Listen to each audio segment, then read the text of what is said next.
গত 2 মাস ধরে চলা প্রলয়কারী যুদ্ধ এখন এক নাটকীয় বিরতিতে।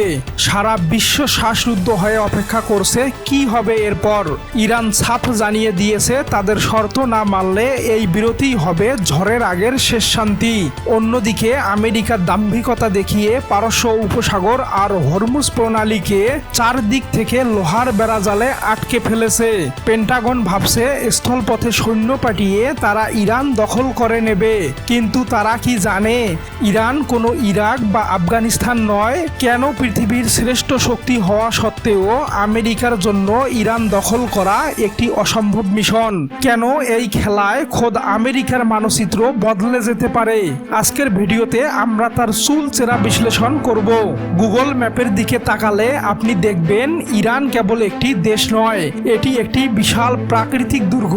এর আয়তন ইরাকের চেয়ে 4 গুণ বড়, আর উত্তর ও পশ্চিমে দাঁড়িয়ে আছে আকাশ ছোঁয়া জাগ্রস পর্বতমালা।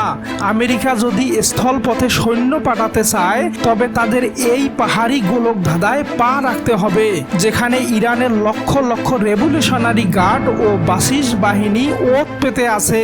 ইতিহাস বলে পাহাড়ি অঞ্চলে গেরিলা যুদ্ধে বড় বড় সাম্রাজ্য ধ্বংস হয়ে গেছে। এছাড়া ইরানের মাটির শত শত ফুট নিচে রয়েছে তাদের মিসাইল সিটি। আমেরিকার সবচেয়ে দামি স্যাটেলাইটও সেখানে অন্ধ। আমেরিকা ওপর থেকে বোমা মারতে পারবে ঠিকই, কিন্তু পা রাখার মতো মাটি ইরান তাদের দেবে না। ইরান দখল করতে হলে আমেরিকাকে অন্তত 20 লক্ষ সৈন্য নামাতে হবে, যা দেওয়ার ক্ষমতা বর্তমানে ওয়াশিংটনের নেই।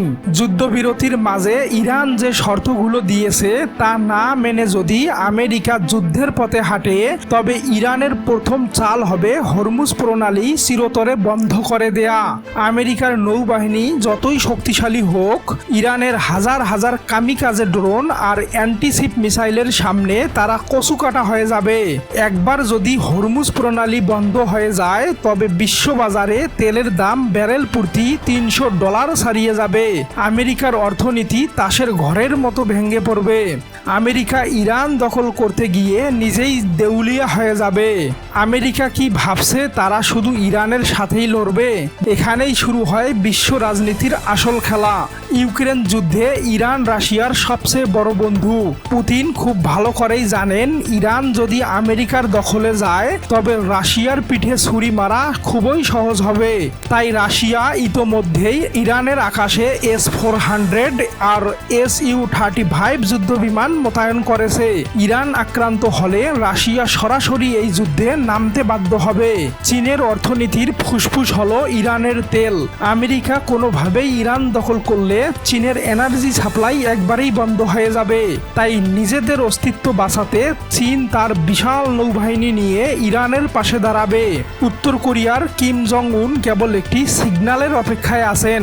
আমেরিকা যখন মধ্যপ্রাচ্যের চোরাবালিতে আটকে পড়বে ঠিক তখনই উত্তর কোরিয়া প্রশান্ত মহাসাগরে মার্কিন ঘাঁটিগুলোতে পারমাণবিক হামলার হুমকি দিয়ে আমেরিকাকে দিশেহারা করে ফেলবে। সহজ কথায় ইরানকে স্পর্শ করা মানে হলো রাশিয়া, চীন আর উত্তর কোরিয়ার সাথে সরাসরি তৃতীয় বিশ্বযুদ্ধ শুরু করা।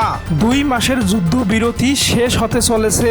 আমেরিকা যদি মনে করে গায়ের জোরে তারা ইরান দখল করবে তবে তারা ইতিহাসের সবচেয়ে বড় ভুলটি করতে যাচ্ছে। ইরান দখল করা তো দূরের কথা, এই যুদ্ধে নামলে আমেরিকার গ্লোবাল মোড়লগিরি চিরতরে শেষ হয়ে যেতে পারে। ইরানের দেয়া শর্ত মানলে শান্তি ফিরে আসবে নাকি অহংকারের যুদ্ধে পৃথিবী ছাই হবে, সেটা এখন কেবল সময়ের অপেক্ষা। আপনার কি মনে হয় আমেরিকা কি পারবে ইরানের শর্ত উপেক্ষা করে টিকে থাকতে, নাকি ইরানই হবে মার্কিন সাম্রাজ্যের পতনের মূল কারণ?